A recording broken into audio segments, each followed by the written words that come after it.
अवधूत चिंतन श्री गुरुदेव दत्त श्री स्वामी समर्थ। तुमचं माझ्या चॅनलमध्ये खूप खूप खूप स्वागत आहे। आणि आज नवीन वर्ष आहे, हॅपी गुढीपाडवा सर्वांना। आणि उद्या तुम्हाला माहितीच आहे, आपल्या सगळ्यांना माहितीच आहे की उद्या स्वामींचा प्रगट दिन आहे, म्हणजे 10 मार्च 2024 रोजी स्वामींचा प्रगट दिन आहे। स्वामींचा प्रगट दिन आहे हे सर्वांना माहितीच आहे, पण स्वामींचा प्रगट दिनच का असतो तर ते आपण स्वामी कसे प्रगट झाले हे जाणून घेऊया या आजच्या व्हिडिओमध्ये। तर इसवी सन 1459 मध्ये माघ वैद्य प्रतिपदा शके 1380 मध्ये श्री नृसिंह सरस्वती यांनी गाणगापूर येथे निर्गुण पादुका स्थापन केल्या।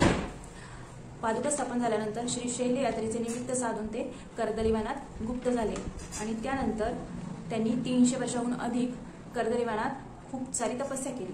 आणि तपस्या करत असतानाच त्यांच्यावर मुंग्यांनी वारुळ रचले।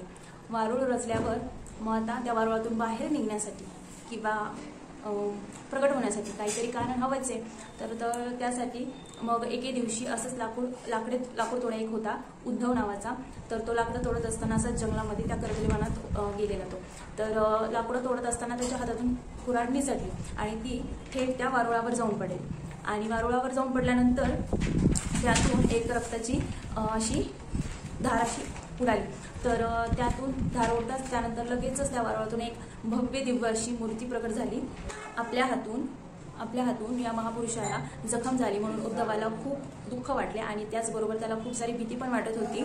पण आपल्या स्वामी महाराजांनी त्याला आशीर्वाद देऊन आणि अभय देऊन त्याला बोलले की उद्धवा घाबरू नकोस, भिवू नकोस, मी तुझ्या पाठीशी आहे, निमित्त मात्र तू होतास, पण मला आज प्रगट व्हायचेच होते असे बोलून त्यांनी त्यांना आशीर्वाद दिला। आणि ते तेथून मग गंगा तीरावर गेले। गंगा तीरावर भ्रमण करत असता ते तसेच कलकत्त्याला गेले। कलकत्त्याला जाऊन त्यांनी काली मातेचे दर्शन घेतले आणि तसेच असे खूप साऱ्या ठिकाणी फिरून झाल्यानंतर मग ते सगळे शेवट अक्कलकोट येथे आले।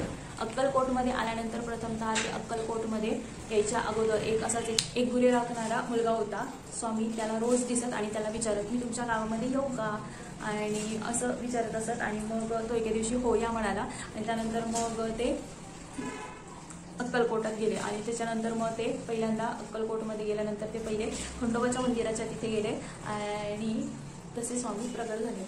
आणि तिथनं खूप सारी स्टोरी मोठी आहे, ती तुम्हाला माहिती असतेलच। स्वामी महाराजांचे वर्तन असे खूप चमत्कारिक होते, ते कधी रागीट वागायचे तर कधी खूप प्रेमळ वागायचे। त्यांना कुत्रा आणि गाय खूप आवडायची आणि ते खूप सारे चमत्कार करायचे आणि लोकांना दर्शन वगैरे त्यांच्या पद्धतीने वेगवेगळ्या पद्धतीने दर्शन द्यायचे। स्वामी दिसायला खूप सुंदर असे होते, भव्य कपाळ, सरळ नाक, उंच असे मोठे कान, हात असे खूप लांब होते त्यांचे, गुडघ्याच्या खाली हात त्यांचे येत होते आणि असे खूप सारे सुंदर असे दिसणारे आपले स्वामी होते। खंडोबाच्या मंदिरात एक मुसलमान व्यक्तीला स्वामींनी पहिल्यांदा एक चमत्कार करून दाखवलं होते। एक चिलीम होती, त्यामध्ये एक रिकामी चिलीम होती, ती स्वामींनी त्यांना पेटवून दाखवली होती। तेव्हापासून स्वामींनी असे खूप सारे चमत्कार करत करत करत दत्त महाराजांचा जो प्रसार करायचा होता तो त्यांनी केला। अशा प्रकारे स्वामी प्रगट झाले।